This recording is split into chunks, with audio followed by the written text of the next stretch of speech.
Hello po mga kababayan, si Dante Maravillas, Bicolano vlogger, broadcast journalist from Albay. Sabay-sabay naman na umatake mga kababayan yung mga demonic talaga niya Mr. Maravillas. Demonic, mga DDS po. Sabay-sabay na siniraan yung ating First Lady Lisa Marcos dahil sa report na ang kinamatay ng may-ari, yung eredero ng Rostans, si Paulo Tantoco. Ano? Dinidiki talaga nila mga kababayan. Is First Lady Lisa Marcos involved? Rostans Paulo Tantoco passes away. Nagtatanim sila ng duda sa isipan ng mga mamamayang Pilipino. So yan ang pag-usapan natin. Ang walang tigil na paninira nito mga demonic na DDS. Manang-mana sa amo nilang demonic din. Di ba? But before natin pag-usapan, dito muna tayo sa lighter part ng ating programa, yung joke time portion. Padala ni Manuel Natividad. Taga dyan to sa Amerika, pero Bicolano to, taga Camsor, Camarines Sur. Kwento ito ng magkumpare mga kababayan na nagiinuman. Sabi ng kumpare, pare, kanino mo ipapamana yung pera mo kung wala ka na? Sabi niya, wala. Kasi niya, pag nasa heaven ka, no more beer. Kung nasa impyerno ka naman niya, napunta, sunog pati pera mo. Sayang naman niya. Tama.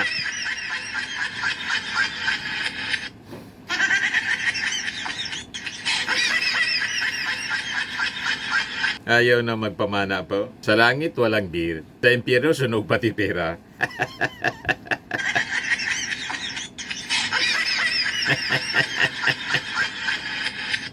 May punto. Anyway, joke man lang po. Sabi ni Mr. Natividad, padala na lang daw doon sa kasi niyang si Edwin Garcia, yung kanyang GCash. Di sige, kasali ka na rin po sa ating monthly draw. Sa monthly draw, 5,000 pesos yung cash prize.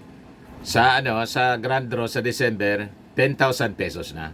So, balikan natin yung issue mga kababayan ng result ng pagkamatay po ni Paulo Tantoco doon sa Amerika, kung saan iniuugnay nila, pilit nilang binabahiran yung ating First Lady Lisa Marcos. Nitong demonic na mga DDS, yan mga pinapakalat nila. The Dragon Exchange. O lahat ito mga page po ng mga ng mga DDS. Accidental overdose. Tapos sabi ni Dean Chase, let's stir some chaos up in this joint. Yan mga pinapakalat nila, mga kababayan. Lalo na po si Ari Roque na masyado nang dispirado kasi palaboy siya sa kanyang katarantaduhan sa Europe. Ginagatungan niyang mag-alsa ng ating mga mamamayan para iupo na si Sara. The moment daw mga kababayan na si Sara na ang presidente, a day after na umupo si Sara, balik na siya dito sa Pilipinas. Nakita ninyo ang intention. Talagang lahat pang sarili nila. Yung bago naman na presentadong spokesman ni Sara, spokesperson ni Sara, si Roy Naguanzon, sabi niya, ang next step ay i-hair follicle test lahat ng kasama ni Tantoco sa US. Dapat US gagawa para walang pressure. Di ano pang ginagawa ninyo? Sumulat na kayo sa Amerika kay Donald Trump. Di ba? Magpetisyon na kayo sa US government. Hindi yung puro kayo daldal dito sa Pilipinas na baseless man po. Walang kakwenta-kwenta. Lahat pang gatong sa ating mga mamamayang Filipino, talagang ginugulo nila yung ating administrasyon. Using the recycled narrative, yung bangag, ngiwi, butod. Yan ang gusto nilang panindigan. Na malabo man pong paniwalaan ng ating mga mamamayang Filipino. Sila man lang po ang naniniwala, naglulukuhan. Yung sarili nilang kasinungalingan, pinaniniwalaan nila. Mamaya ipapaliwanag natin kung bakit hindi dapat sila pinaniniwalaan mga kababayan. Meantime, i-present ko muna sa inyo kung ano yung mga ginagawa nilang paninira at mga argumento na malayo po na mapabilib yung mga matitino. Pag matino ang isip, hindi maniniwala. Pero kung katulad nilang demonic, o diba? Katulad nilang mga demonic sinungaling, Ayan, maniniwala sa kanila. Pero yung mga matitinong tao, marami sa ating mga babayan, mga matitino. Hindi man nila po mapapaniwala kasi aka-aka man lang po. Lahat kwento na walang kwenta. Yan si Harry Roque, oh. Pangiti-ngiti siya, mga kababayan, pero kitang-kita sa kanyang itsura ang matinding stress. Kulang na lang mabaliw. Di ba pa? Yan, oh. Malapit na sa pagkabaliw.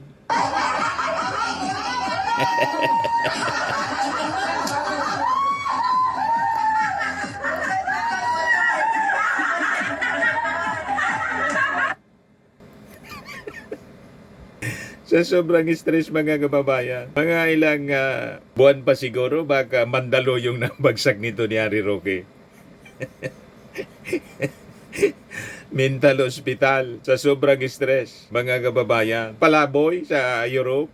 Ayaw kasing umuwi dito. Kung sana pinakinggan niya si Panilo mismo, tina-challenge siya, umuwi ka na niya, abogado ka naman. Sa sobra mo anyang daldal, yan tuloy yung inabot mo.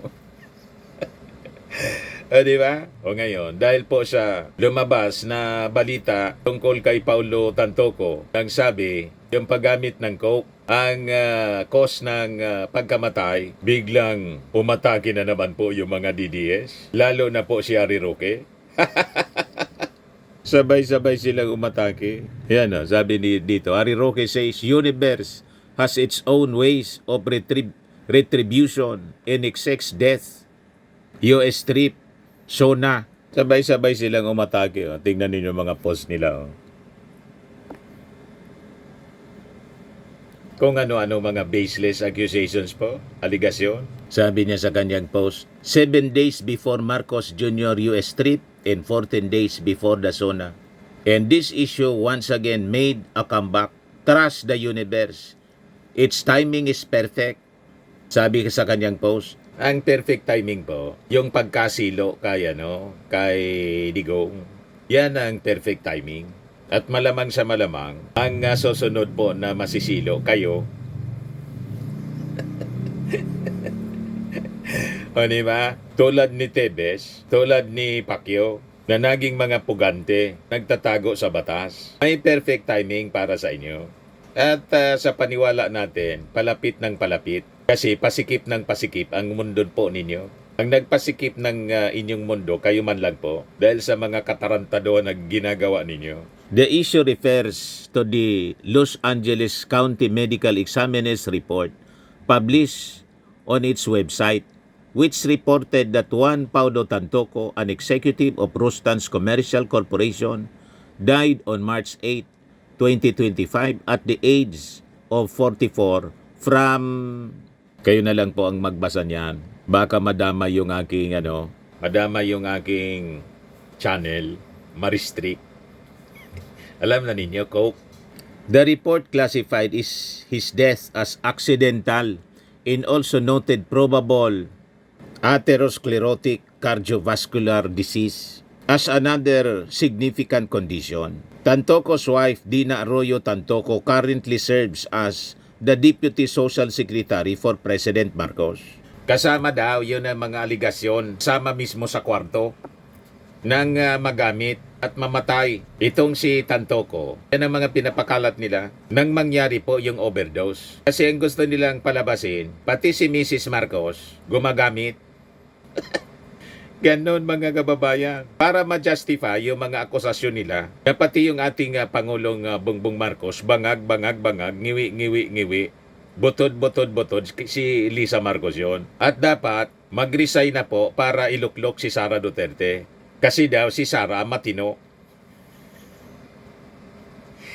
Naniwala kayo sa ganon mga kababayan na mga kwento nila? Yan ang pinapakalat nila mga kababayan. Yan According to HollywoodLawNews.com, Tantoco was apparently part of the entourage of First Lady Lisa Araneta Marcos was in Los Angeles at the time to promote the Manila International Film Festival. So, kung kasama doon sa film festival mga kababayan, ibig bang sabihin na lahat ng mga kasama doon nag-attend sa film festival at nakatabi, kakilala rin ni Tantoco. Lahat na yon mga bangag. Di ba po? Pag ganun po, kasama doon nag-attend din si Senate President Chis Escudero. O bakit hindi ninyo sinasabit si Chis Escudero? And other artists. Kasi si Chis Escudero po, celebrity na rin ang feeling niya kasi ang asawa niya celebrity. So bakit ang inuugnay lang ninyo, dinidikit ninyo palagi si Mrs. Lisa Marcos? Di ba? Yan ang unang punto, mga kababayan. Dahil ba si Dina Arroyo Tantoco ay isang Deputy Social Secretary ng ating Pangulong Bongbong Marcos? So sabi dito, Malacanang has previously denied online allegations that President Marcos was held by law enforcement in Los Angeles following Tantoco's death. President Marcos Jr. is scheduled to visit the United States from July 20 to 22, while his State of the Nation address is set for July 28, 2025. So yun mga kababayan, ang narrative ng kanilang mga propaganda. Ang una nitong nagpakalat po, the usual suspect, si Marlica po. May naniniwala pa rin sa inyo sa taong yon na ang laging source niya mga kababayan, puting ahas. Sabi ko nga, ba't tayo naniniwala sa puting ahas na ang ahas mga kababayan, simbolo ng dyablo? Ahas po ang tumukso mga kababayan sa unang tao sa mundo, si Adam and Eve. Kaya na-fall to sin kasi naniwala sa kasinungalingan si Eva. Pinagsabihan yung kanyang asawa na si Adan. Yung sabi ng Diyos mga kababayan, yung bili ng Diyos, of all the tree of the garden thou mayest freely eat, but all of the tree of wisdom of good and evil thou shalt not eat of it, but the moment thou eatest thereof, thou shalt surely die. Ngayon, tinukso mga kababayan ng ahas tulad ng puting ahas ni Marlica. Nagtanim ng duda. Sabi ng ahas, di man na niya, di man totoo yan. Ayun. Kaya ang unang fake news po, nangyari during the time ni Adam and Eve. Nagpakalat ng fake news yung Diablo. Ito, mga demonik ito mga kababayan. Ang nagpapakalat ng fake news, a lie, lies. Hindi lang alay. Nagpapakalat sila ng lies. Ang origin yan, mga kababayan, si Satanas. Tingnan mo ito, mga ugaling Satanas po. Walang tigil sa paninira sa ating Pangulong Bongbong Marcos. Gumagawa na ng mabuti ang ating Pangulo, pati si Mrs. Lisa Marcos. Nag-impute sila ng kung ano-anong mga akusasyon, baseless accusations. Inspired po ng demonyo. Di ba po? Nothing is new in this world. Kita ninyo, puro kasamaan ang ginagawa ng mga taong ito. Nagsimula siya sa Genesis, in the fall of man, mga kababayan. Yan o, the fall of Adam and Eve. Kaya na-fall itong si Harry Roque, pati si Digong at si Sarah. Na-fall sa trap ng demonyo sa pamamagitan ng pugo. Si Digong sa pamamagitan ng EGK, si Sarah sa pamamagitan ng confidential funds. Doon lahat sila na-fall, mga kababayan. At ngayon, yung kanilang mga nagawang kasalanan sa batas mga kababayan, pinagtatakpan sa pamamagitan ng pagpapakalat ng fake news and lies. Ito na ngayon, walang tigil sila sa pagpapakalat ng fake news. O ngayon, pakinggan ninyo kung paano manira si Harry Roque. Ito yung galing sa kanyang vlog. Hinahamon ko rin po itong si Manang Aimee. Manang Aimee, pagkakataon mo na itong patunayan sa mga DDS na talagang ikaw ay kakampi ng mga Duterte. Hindi ako naniniwala na hindi mo alam kung gumagamit ng pinagbabawal na droga yung kapatid. Ang sinabi mo sa akin nung nandito ka sa Hague, kaya hindi mo sinasabi na user ang iyong kapatid dahil hindi mo naman siya nakikita. At sa katunayan, ang sabi mo, madalas mo na siyang makita. Pero alam na alam mo bilang nakakatandang kapatid kung ano ang kasaysayan ng iyong kapatid pagdating sa pinagbabawal na droga. Siguro naman noong mga panahon na siya nasa Oxford at tapabalita sa Rolling Stone magazine na siya ang tagabili ng cocaine para sa niyang mga kaibigan dyan sa Oxford, alam nyo na, may duda na kayo na gumagamit siya. At alam mo na kung ano mga hakbang na ginawa ng inyong mga magulang. Masalba ang buhay ng iyong kapatid. Panahon na para ikaw'y maging tapat sa taong bayan. Mas lalo kang mamahalin ng taong bayan, hindi lang dahil sa investigasyon na ginawa mo, kung sasabihin mo ang katotohanan at ikaw na ang humingi sa iyong kapatid na magpagamot at ibigay na muna ang liderato ng bayan natin sa tao na walang karamdaman, gaya ni VP Sara, na siya namang pinagkakatiwalaan mo. Pag yan, burado lahat ng alinlangan ng DDS sa'yo, Manang Aimee. At tatanggapin ka bilang isa sa ating mga bayani ng bayan. Pero kinakailangan na siguro na ikay magsalita dahil nakakabingi ang katahimikan ng iyong kapatid at ng kanyang esposo sa kabila ng pagkamatay ni Paulo Tantoco. Siguro iiwan ko, sana nga po, hindi pumanaw si Paulo Tantoco na walang dahilan. Narinig ninyo? Napakaklaro po ang intensyon nila. Iupo si Sara Duterte para makabalik sila ang mga Duterte sa posisyon. At si Digong makabalik dito sa Pilipinas. At siya po, hindi nahabulin din yung patong-patong niyang kaso. Kasi puganti siya ngayon. He is hoping na pag nakaupo si Sara, mawawala na rin yung kanyang pananagutan.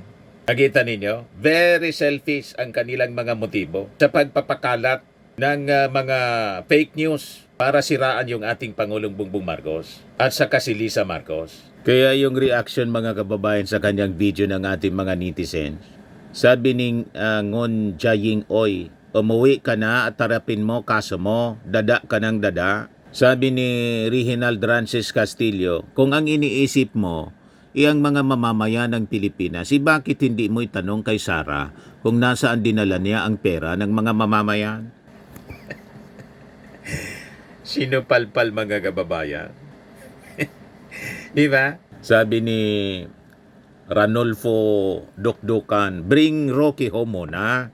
Sabi ni Malin Vega, di ba maliwanag naman na sariling kapakanan lang ng mga Duterte ang iniisip ni Roque?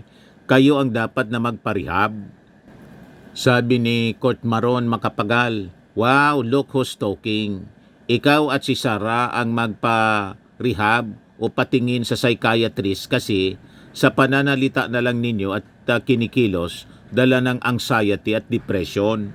Kung sino yung matino po mag-isip, wala kang makikita sa kanyang physical manifestation at pananalita. Matino, yan ang gusto nilang iparehab.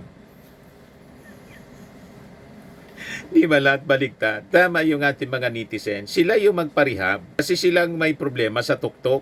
Kung wala silang problema sa tuktok, di sana hindi sila nahulog sa ganyang mga patong-patong na problema. Tulad ni Harry Roque. Manifestation na ito, mga kababayan, na sila yung may problema sa tuktok at dapat na magparehab. Kitang-kita sa galawan.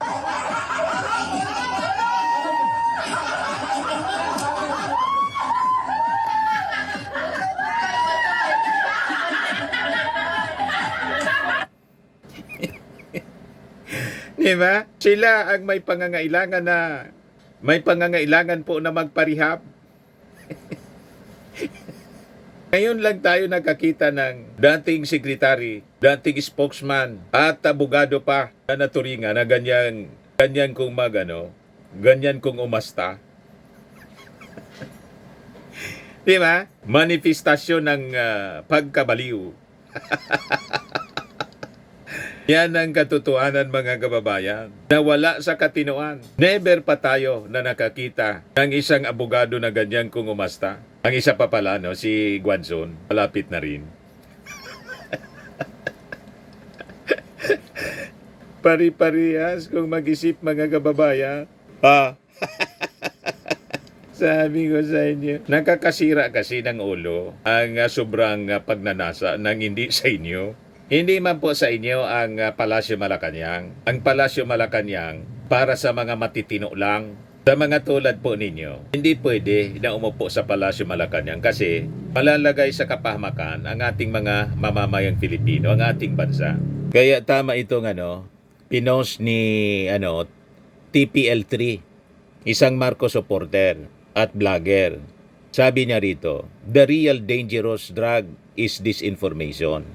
How pro-Duterte forces exploit a businessman's death to spread baseless conspiracies. Yan coke overdose, First Lady link to Tantoco death. I-share ko sa inyo ang kanya pong insight.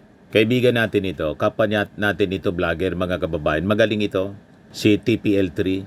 Sa yung nakasama natin doon sa dati nating weekly program na Politika Insamada at iba pa. Siya po yan. I-share ko sa inyo yung kanyang commentary rito in insights. From grief to grudge, the weaponization of Paulo Tantoco's death in the age of disinformation. Sabi niya, why the baseless linking of a businessman's overdose to the First Lady reveals more about our political sickness than any scandal ever could. When news broke out that Juan Paulo Tantoco, a 44-year-old businessman, died from coke effects in California hotel, the public's first instinct should have been empathy, dignity, a collective pause for grief. Nawala na nga po sa katinoan.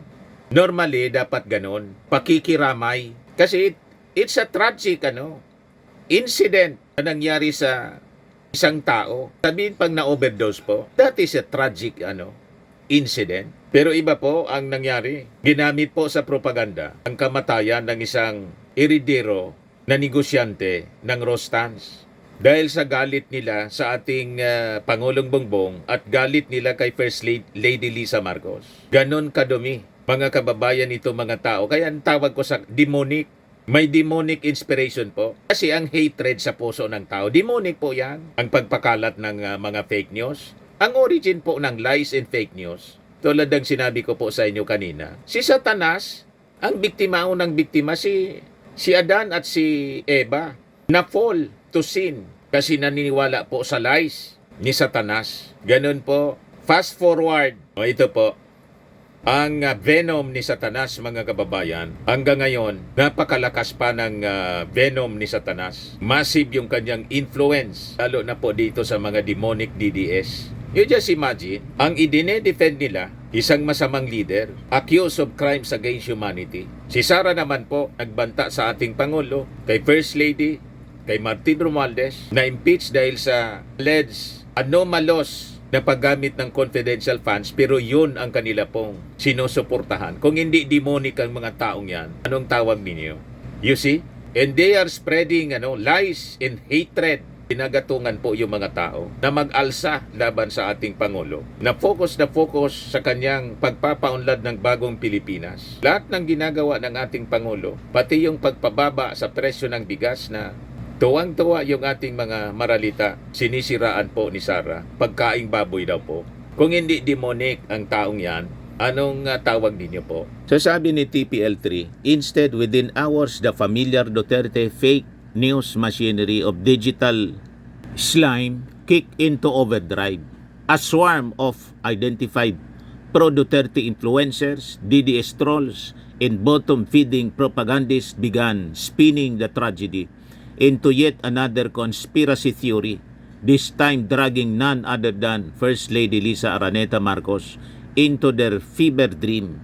No proof, no trail, just timing, coincidence, and a toxic cocktail of grievance politics, trauma bonding, and Duterte tribal rage. Wala man pong prueba, lahat lang sila kwento. Haka-haka, kwento rito, kwento doon. Kasi niya kasama. Nagkasama niya sa okasyon. Kung ganon, kasama din doon. Nag-attend si Chis Escudero, di kasama. Bakit wala kayong atake kay Chis Escudero? Kasi kakampi ninyo? At yung mga artista, bakit nandun din yung mga artista? Filipino stars shine at Manila International Film Festival in Los Angeles. Report ito ng Daily Tribune. Kailan to? March 4 to 7, 2025. Ito yung mini-mini nila. Yan si Mrs. Lisa Marcos. So lahat bang mga kasama dito nagkokok na rin? Kasi nandun si Tantoco. Ayan yung mga artista, mga kababayan. Sino yan? Butch Anson Rua.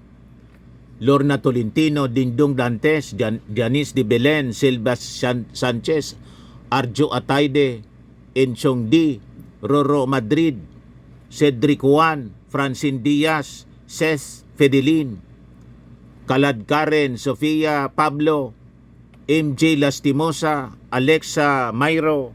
Yan po, yung mga performers. Si Jaya, si Jed Madela, si John Arcilla, Joey Albert, Junior New System, si Paulo Abilino, Kim Chu. Nandun sila lahat. Yan ang balita. Apart from celebrities, high-ranking Filipino officials also graced the event, including MTRCB Chairman Lala Soto, Senator Jinggoy Ejercito Estrada, Senator Francis Chis Escudero, and the Philippine First Lady Lisa Araneta Marcos.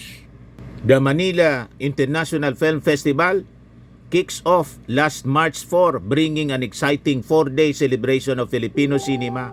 This dynamic event will showcase a diverse lineup of screenings, giving attendees a rare chance to participate in question and answer sessions with filmmakers, celebrities, and industry experts providing deeper insights into the creative process behind the films. The inaugural MIFF was held in January 2023 in Los Angeles, California, with Stars Cinema Rewind as one of its highlights. So ang purpose niya, yung ating mga Filipino films, ma-promote pati doon sa abroad. So nandun pati si Jinggoy Estrada. Alam nga naman hindi kilala ni Jinggoy Estrada at ni Chis Escudero, yung may-ari ng Rustans, na namatay na si Paulo Tantoco. O ngayon, itong dalawang senador nandun. Ibig bang sabihin, kasama sila? Bakit hindi ninyo inaakusa? Kasi kaalyado ninyo? Na gumagamit din ng coke, bakit hindi ninyo iakusa, idamay? Bakit si Lisa Marcos lang? Yan ang tanong dyan, mga kababayan. Nangangahulugan ba? Lahat ng pumunta doon, tulad nitong mga celebrities, lahat na ito nakakok? Ganon ang linya ng mga argumento ninyo, ng kwento ninyo. Yan ang mali sa inyo eh. Kaya walang maniwala na mga matitinong tao, naniniwala lang sa inyo, mga demonic. Demonyo ang pag-iisip, mga sinungaling. Yun lang ang napapaniwala ninyo. Kaya kayo napapahamak dahil wala kayong tigil sa pagpapakalat ng fake news. Tama itong sinasabi ni TPL3. Balikan natin mga kababayan. No proof anya, no trail, just timing, coincidence, and a toxic cocktail of grievance politics, trauma bonding in Duterte tribal rage. But the real story is not Paulo Tantoco's death. It's how disturbingly easy it was for a private tragedy to be hijacked, distorted, and recoded into political ammunition by the DDS. Ginagamit nila para siraan yung ating administrasyon. Para yung narrative nilang kasinungalingan, ma-reinforce nila. Igasgas na po yung bangag-bangag ninyo, yung mga polvoron video ninyo. Gusto ninyong ibalik ang polvoron video. Napatunayan na po na fake. O diba? Lahat fake. Kasi mga fake people kayo. So sabi dito ni TPL3, and it is not just indecent, it's diagnostic. One, this is how authoritarian nostalgia operates. Grief, then gaslight.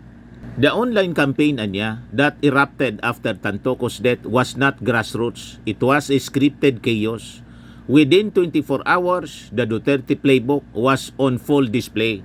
Masip po, sabay-sabay umatake yung mga demonic forces. Tingnan ninyo, mga kababayan, pati ako iniistorbo. Ang kinikwento ko po yung tungkol sa UP, valedictorian, na very inspiring yung buhay. Nagre-react sila doon. Ang sabi, yung story ni Juan Paulo, boy, yun huling hapunan nila. Yun daw ang kwento ko. Para daw ako mag-viral, mga kababayan. So ang hilig nila na magpakalat ng kwento, kahit fake news po, basta mag-viral. Hindi man po ganyan ang pagkatao natin. Journalist akong matino. Mainstream media man ako before ako naging vlogger. Alam ko ang aking responsibility. bilang isang journalist, itama yung mali, ang mga disinformation labanan. Kasi napakaseryoso po ng consequences pag ang mamamayan biktima ng fake news at disinformation. Nakita ninyo kung bakit to make over po yung mga dilawan? Ang ginamit nila fake news, disinformation. Inakusa nila yung matandang Marcos na magnanakaw. Paulit-ulit, may napatunayan. Para lang makaupo ang isa sa kanila, si Cory Aquino, umupo. Ano nangyari sa ating bansa? O di ba? Mga kababayan, alam na ninyo. So, lahat ito, disinformation. Ang nanguna noon sa disinformation, si Cardinal Sin. Palibasa yung kanyang apelyido, kasalanan, Sin. Ang daming nauto, people power. Umunlad yung Pilipinas after the people power. Di ba hindi? You compare the progress ng ating bansa panahon ng Marcos at ngayon panahon ng Marcos uli. Kailan tayo nagkaroon ng mga magagandang projects na hanggang ngayon pinapakinabangan tulad ng San Juanico Bridge, mga universities, colleges na in-establish mga kababayan ni Marcos, yung mga infrastruktura, mga eskwelahan tulad ng Marcos type building na until today napapakinabangan. Asan ngayon yung mga legacy ng mga dilawan? May naalala kayo? O diba? Yan ang sinasabi natin. Do not fall to disinformation and fake news. Kasi tama si TPL3. Sabi niya, the real dangerous drug is disinformation. So sabi niya rito, the First Lady was allegedly in the same hotel or hotel room when the tragedy happened. A powerful woman was supposedly detained in California because of it. Malacanang was hiding something. Yan ang mga pinakalat po ni Marlica at mga DDS vloggers. Completely baseless. First Lady Lisa Marcos was publicly and verifiably in the Philippines after the incident, with media coverage and official appearances confirming her local presence. There are no missing travel logs, no immigration red flags, and no U.S. detention records, especially not for someone holding a diplomatic passport. The claims do not just lack evidence, they defy documented reality. Nasa Pilipinas po si Mrs. Marcos, nakauwi na nang mangyari po yung tinatawag nilang overdose, sinasabi nilang overdose, na kinamatay ni Tantoco. Ngayon, nang mag-post ng mga pictures yung ating First Lady, pinagdudahan nila, palibasa gawain nila, fake daw yung mga pictures, gawa-gawa lang. Ganon mga kababayan. Nandito sa Pilipinas po. Dahil po sa sinful nature ng tao, makasalanan tayo. Kaya yun ang dahilan sa totoo lang. Bakit napakadali nating maniwala sa mga kasinungalingan. Yan ang rason, ang mga marites na kwento, mas kumakalat ng mas mabilis at nagiging viral kasi magsabi ka ng totoo. Ay, wala.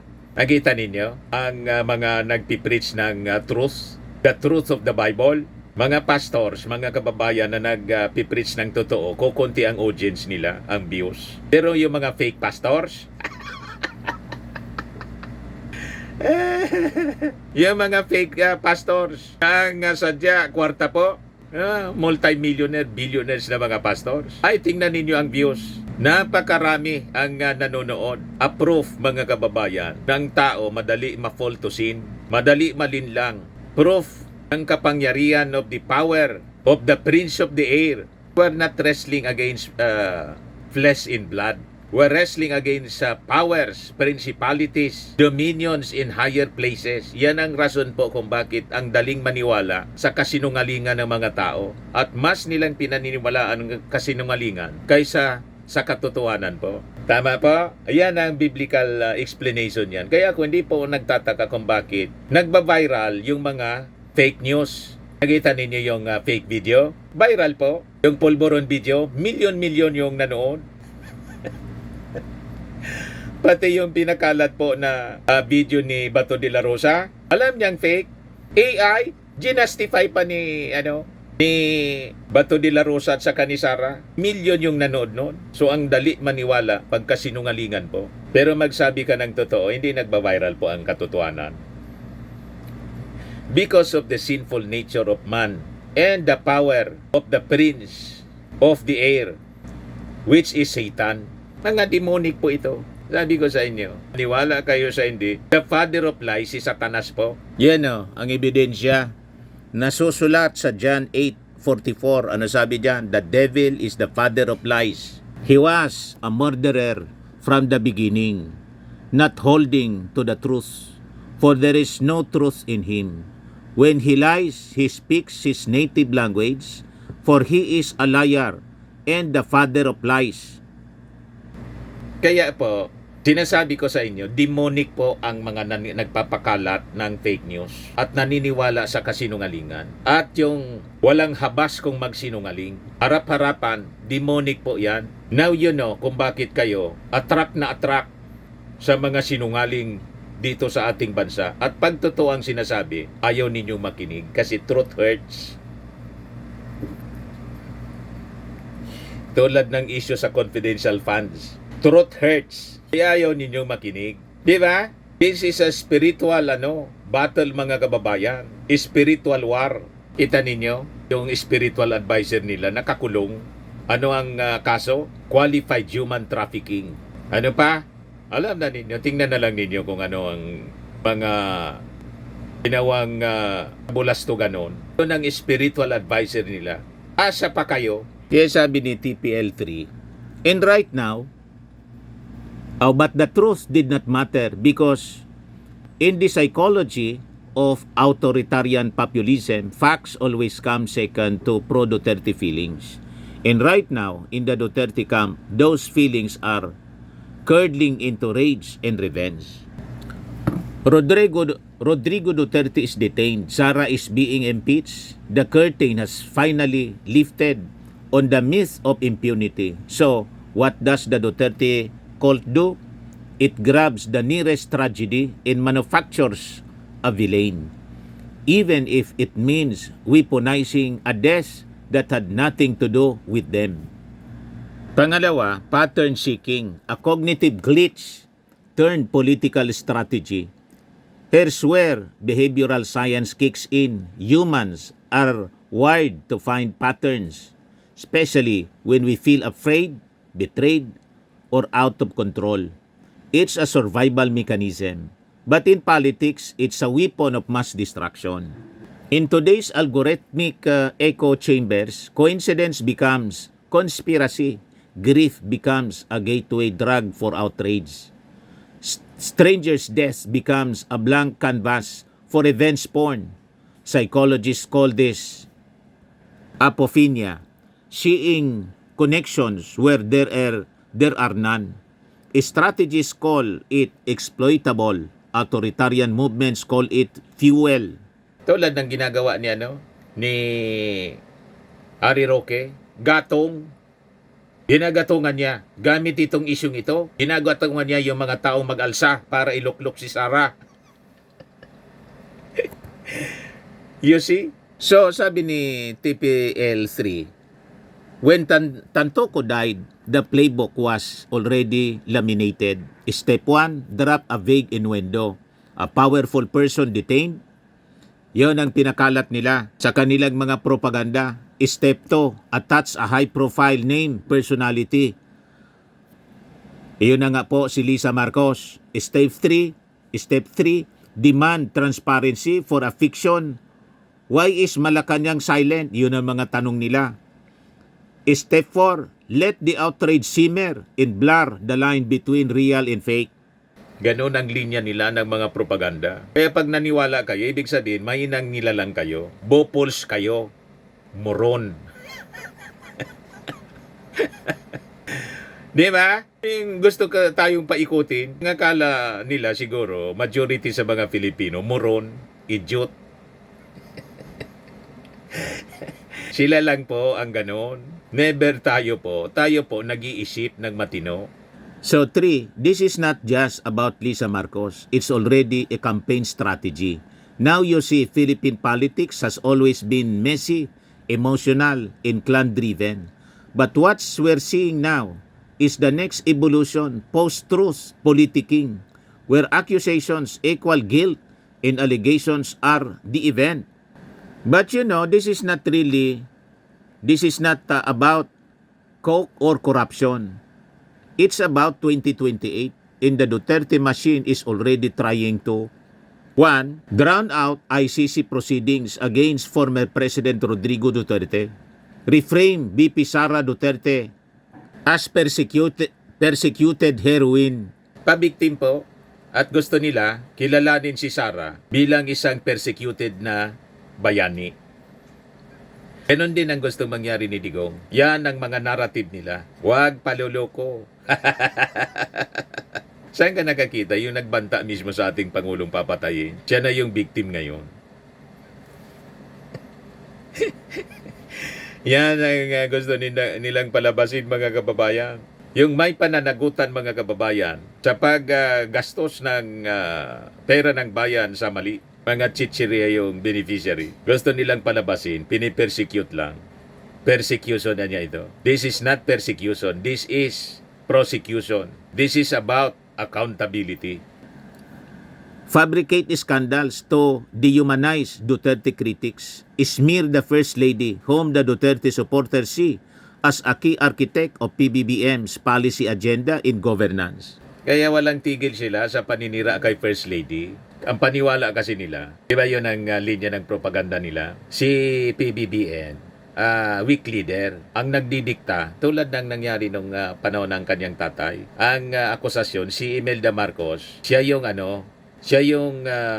nasusunod, nagdidikta sa dating Pangulong Apo Lakay. Ganon din ang narrative nila rito. O, di ba? For Duterte supporters are not seeking justice because they're seeking destruction. The narrative span around Tantoco's death was never about truth, it was about destruction. Because while the public spirals into gossip about itong coke and conspiracy, real scandals and controversies are getting buried. Tulad, mga kababayan, ng nililibing nila sa controversy at chismis, yung totoong issue about the 125 million OBP DepEd confidential funds, some disallowed by COA, fake recipients named after snacks and cell phones, yung 30,000 deaths in the drug war now on trial at The Hague. Diversionary po, para ilihis ang kwento, pagtakpan yung totoong issue, mawala doon sa issue ng impeachment at pananagutan ni Sara. Huwag kami, hindi man po mga uto-uto yung mga tao para kalimutan na lang yun.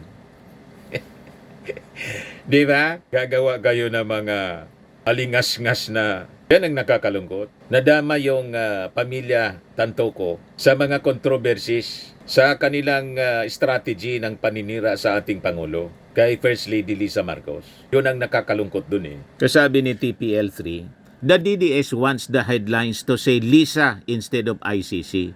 They want us obsessing over post-California hotels instead of Supreme Court subpoenas. Yes, this is not just misinformation.